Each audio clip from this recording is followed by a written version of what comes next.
What's good, everyone? Night Cage here. Plaguewinds here too, baby. Alright, so got a surprise for you guys. We're gonna introduce something really unique to you guys involving the Death Guard. This is Mortarion's 7 Lords of Decay. These guys are the 7 Grand High Lords of Mortarion's great war host. So Plaguewind is going to do us the honors. I guess we'll start with the man of the hour here. Hi everyone, it's the Plaguewind here. I just finished out my Primarch and his Lords of Decay, so we're going to start from the beginning. So the guy in the center is the Primarch Mortarion. He is the leader of the Death Guard. And if you go to the right, you will see Typhus, who is the first captain. And also, he is the Herald of Nurgle, who is belonging to the first great company of the Death Guard. Now, I see that you used a different motto for Typhus. Explain that. I know that's going to be a question. Well, most of all my great lords for the Lords of Decay, I wanted to go in a different direction. GW, they do fine with their models. However, I wanted something more unique and something on a larger scale. The Typhus model they have, I didn't like him. He was too little. And I don't think he represented Typhus in the best way. So the model you see in front of you, who is Typhus, I thought he represented him better. You'll see the other models that also are pretty unique from GW models as well. Cool. So Typhus is the first battle captain. Yes. So his title is the first captain. And he is in charge primarily of all the Terminators in the Legion. He used to be the leader of the Death Guard when Mortarion went on hiatus after Angron got banished and after the Horus Heresy. But as you know, I wasn't going to leave the Primarch in there in banishment all that time. So during Night Cage and I, we were having an Angron's campaign. Yep, Armageddon 4. Yep, and so with that, Angron comes back from his 1,000-year banishment, and so he enlists the aid of his brother Mortarion. So he convinces him to come out of his hiatus, and Mortarion is back active and wants his legion back. So Typhus is going to have to move to the side, grudgingly of course, but he's going to have to move.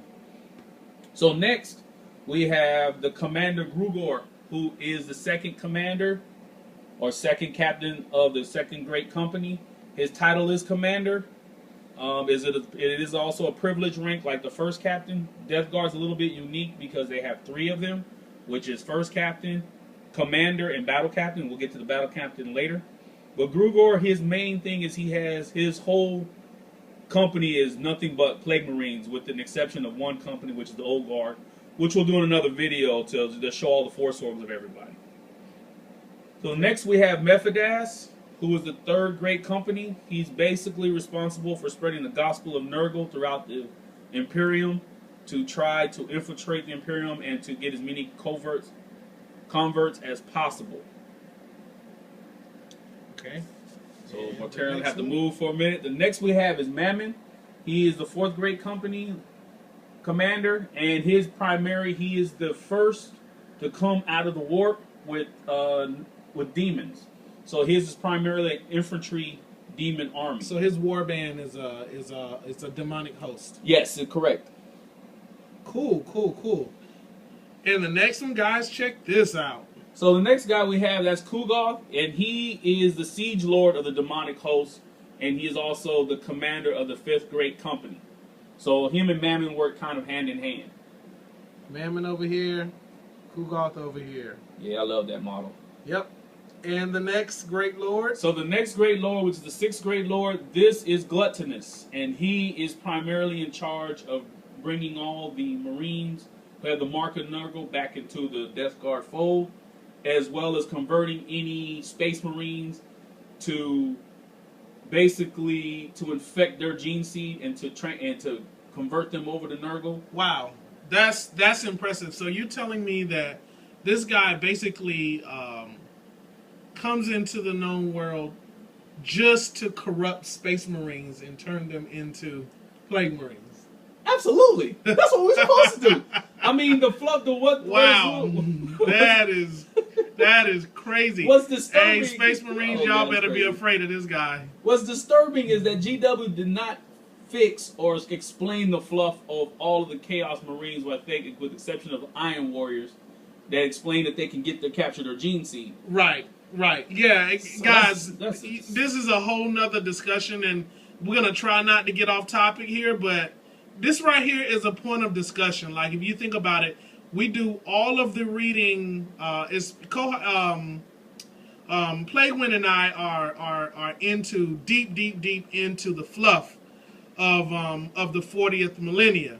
Right. And one of the problems that we find is when you read about the Space Marines, you find out how the Blood Angels and the Space Wolves and the Dark Angels and the Black Templars, like how they all have their gene seed and how they go about extracting the gene seed, and this is how the chapter survives. Right. But what about Chaos Marines? So when you have a legion as old as the Death Guard, the Emperor's Children, the Thousand Sons, the World Eaters, how are they continuing with no gene seed? Like, how are they going about surviving? What's happening? I understand that, for example, the story involving the World Eaters is that pretty much any Chaos Marine can become a Berserker.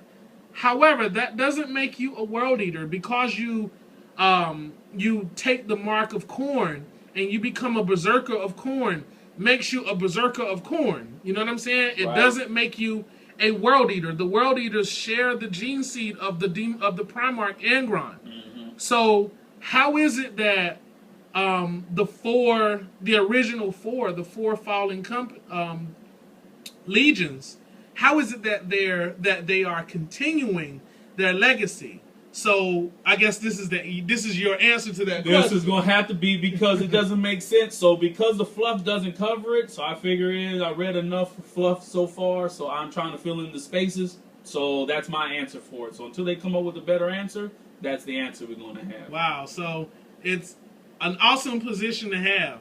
Yeah, awesome position to have. So I need him. And so the next guy. So the last but not least, as you can see, holy crap! This is the big boy. This guy is huge. Globulus. Yeah, when I saw him, Comlik came out with this guy, I said, man, I had to get him. So this is Globulus. He is the battle captain. He is the third privileged rank that's in the Death Guard, and he has the most diverse company. He has a bit of everything. He has shock troops in it. He has a siege unit in there. He has an elite unit. He has everything. So later on, we do another video. We'll break it down with each lord about who they are, their lieutenants, their unique force orgs, and their primary missions. So here's Nurgle's gift to everybody. This is my first video coming out. There will be more. So I'm trying to get on board. This is the Campaign Gamers Club. Trying to do it big. Got Nightcade supporting us, which is, his name is spreading all over. So I'm trying to get in and do my part too. So I figured that this would be my way to jump in and to show everybody that yes, I'm involved as well. And I support the Death Guard. Plaguewind, one of the things that we got to do now that you set this precedence, the 7 Lords of Decay, under the leadership of the Deamon Primarch Mortarion. Right. One of the things that we got to do now is we got to do individual videos for each one of these guys. Oh, yeah. Showing their battle companies. Oh, yeah, that's coming. That's coming. So stand by, guys. We're at 9 minutes now. We're going to stop it here. Thank you guys for watching. Look out for the next 7 videos, because we got 7 videos for each of these lords that's going to be coming out with their battle company, so you guys will get to see their unit composition. All right, that's it. We're signing out, man. Peace. Peace.